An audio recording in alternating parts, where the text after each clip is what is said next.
అందరికీ నమస్తే, welcome to my channel. So ఈరోజు నేను టేస్టీగా ఉండే ఫిష్ దమ్ బిర్యానీ ఎలా చేయాలో ఇంట్లోనే చూపిస్తున్నానండి. సో మీరందరూ తప్పకుండా ట్రై చేసి టేస్ట్ చేస్తారని చెప్పి అనుకుంటున్నాను. సో ముందుగా ఫిష్లో అయితే మనము కొంచెం సాల్ట్, పసుపు, కారం, అలానే నిమ్మకాయ అన్నీ పిండి సో ఒక 10 to 15 minutes బాగా కలుపుకొని మ్యారినేట్ చేసి పక్కన పెట్టాలండి.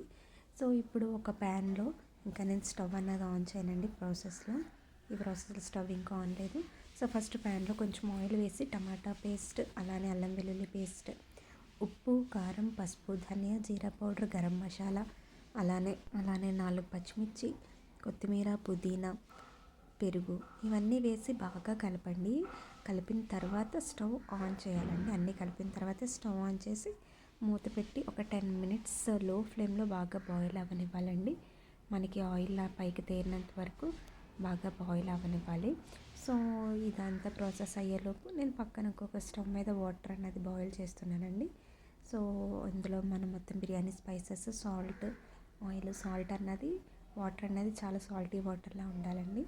సో వాటర్ బాయిల్ అయిన తర్వాత నేను ఒక హాఫ్ అన్ అవర్ ముందే బియ్యం నానబెట్టుకున్నానండి. బాస్మతి రైస్ 2 glasses నానబెట్టాను. సో అది అందులో వేసి ఒక 90% ఉడకనివ్వాలి. సో ఈలోపు ఇక్కడ మనకి ఈ గ్రేవీలో ఆయిల్ తేలిందండి. సో నేను ఫిష్ అయితే యాడ్ చేశాను. ఫిష్ యాడ్ చేసి కొంచెం వాటర్ అనేది స్ప్రెడ్ చేయండి. ఫిష్ అనేది మనం గరిటతో కలపకూడదు. సో ఇప్పుడు మన రైస్ కూడా ఆల్మోస్ట్ 90% కుక్ అవుతుంది. సో ముందుగా బాయిల్ అవుతున్న ఫిష్లో మనము ఫ్రైడ్ ఆనియన్స్, కొత్తిమీర, పుదీనా వేయాలి. సో ఇలా 90% బాయిల్ అయిన తర్వాత ఈ రైస్ని కూడా ఫిష్ మీద మనం లేయర్లా వేయాలండి. సో మొత్తం రైస్ అంతా వేసిన తర్వాత పైనుంచి కొంచెం బ్రౌన్ ఆనియన్స్, కొత్తిమీర, పుదీనా వేసి కొంచెం సిమ్లో పెట్టి 10 to 15 minutes అన్నది దమ్ చేయాలండి. దమ్ చేసి స్టవ్ ఆపిన తర్వాత 10 to 15 minutes కదపకూడదు. సో అలానే ఉంచాలి దమ్ము. సో అంతా అయిన తర్వాత పక్క నుంచి కలుపుతా స్లోగా కలపాలండి. సో ఎందుకంటే మనకి ఫిష్ అన్నది విడిపోతుంది కదా. సో అలా విడకుండా స్లోగా ఫస్ట్ రైస్ అంతా తీసుకుని తర్వాత ఫిష్ అంతా తీసేయాలండి. సో చాలా బాగుంటుందండి టేస్ట్. మీరైతే ఒక్కసారి ట్రై చేయండి.